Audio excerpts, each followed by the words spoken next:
Lok Sabha election 2024 के exit poll पर कांग्रेस नेता जयराम रमेश ने कहा, निवर्तमान प्रधानमंत्री जिस व्यक्ति को 4 जून को निश्चित रूप से जाना होगा, उसने इन सभी चीजों की साजिश रची है और एग्जिट पोल को मैनेज किया है। एग्जिट पोल और 4 जून के नतीजों में बहुत बड़ा अंतर होगा। भारत गठबंधन की कल एक बैठक हुई, हमने संख्याओं पर विस्तार से चर्चा की। यह असंभव है कि भारत गठबंधन को 295 से नीचे कुछ भी मिलेगा। हम एग्जिट पोल्स का अगर सार निकालें तो सीधे तौर पे मोदी सरकार तीसरी बार एनडीए की गवर्नमेंट तीसरी बार बनने जा रही है और साफ तौर पर जो है सीटें जरूर इंडिया ब्लॉक की बढ़ती हुई दिखाई दे रही है पिछली बार के मुकाबले, लेकिन एनडीए की ही सरकार बन रही है। प्रधानमंत्री तक ने इसके ऊपर ट्वीट कर दिया है और साफ तौर पर कहा एजेंडा नहीं चला इंडिया अलायंस। निवर्तमान प्रधानमंत्री ने पहले ही ट्वीट तैयार करके रखा होगा, क्योंकि जिस व्यक्ति का 4 जून को जाना अभी तय हो गया है, उन्होंने ही ये सब साजिश रचाई है, ये एग्जिट पोल मैनेज किया है। और ये जो आंकड़े हैं और जो वास्तविक परिणाम आने वाले हैं 4 तारीख को, ये ज़मीन आसमान का फ़र्क होगा। ये सब एक मनोवैज्ञानिक खेल है हमारा हौसला कमज़ोर करने के लिए। पर इंडिया जनबंधन को मैं कहता हूँ, विश्वास के साथ कह सकता हूँ, और कल सारी पार्टियों की बैठक भी हुई और वहाँ आंकड़े पर विश्लेषण हुआ, 295 सीटों के कम इंडिया जनबंधन को आना बिल्कुल असंभव है। यानी कि हमें 200 मिनिमम, न्यूनतम तरीके से हमें 295 सीटें मिलेंगी। और ये एग्जिट पोल पर विश्वास रखना मैं समझता हूँ बिल्कुल गलत है। ये सब कठपुतलियाँ हैं और कठपुतली के मास्टर जो बैठे हैं, इन्होंने ये सब करवाया है।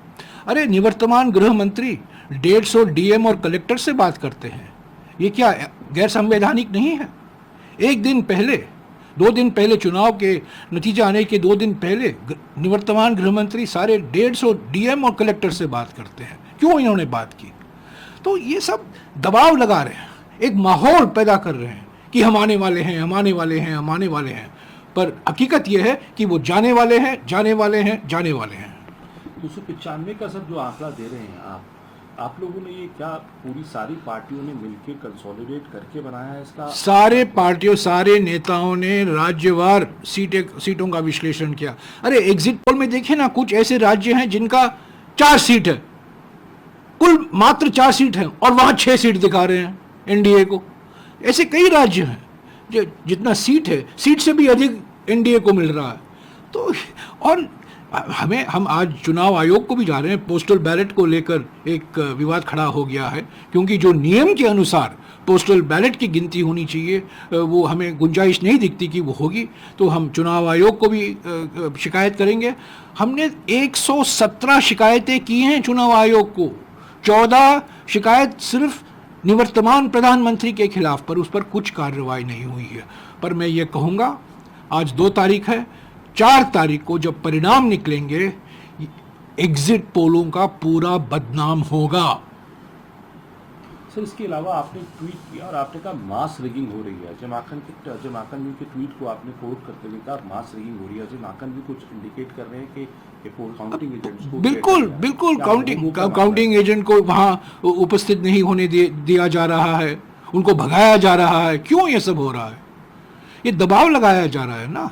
और ये इलेक्शन आयोग, चुनाव आयोग बिल्कुल देख रही है, सुन रही, देख रही है, पढ़ रही है। सब लोग जानते हैं, पर सब लोग चुपचाप हैं, सब लोग डरे हुए हैं। ये धमकी, ये देखिए, ये निवर्तमान प्रधानमंत्री और निवर्तमान गृह मंत्री शासन करने का क्या सिद्धांत है? धमकी दो और शासन करो, डराओ और शासन करो।